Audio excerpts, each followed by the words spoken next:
অনেক বছর পর তোমাদের কাছে নিয়ে চলে এলাম একটা ব্লগ ভিডিও।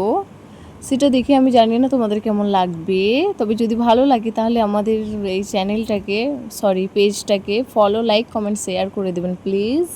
আমরা গেছি সাউগ্রাম ময়ূরাক্ষী নদী দেখতে।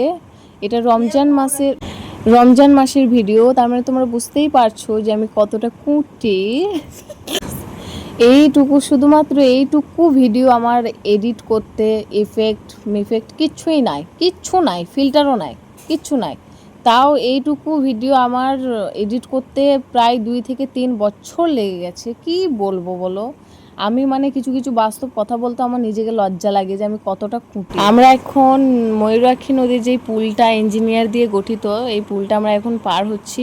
খুবই রিস্ক মনে হচ্ছিল, যদি ভেতরে ঢুকে যায় তাহলে একবারে চলে যাব। কিচ্ছু করার নেই, তাও পার হতে হলো, যেহেতু আমরা ময়ূরাক্ষী নদীর পেরিয়ে একটা পাহাড় আছে খুব সুন্দর, সেখানে যাচ্ছি। দেখো কত লম্বা পুল। আবার ফিরে আসবো।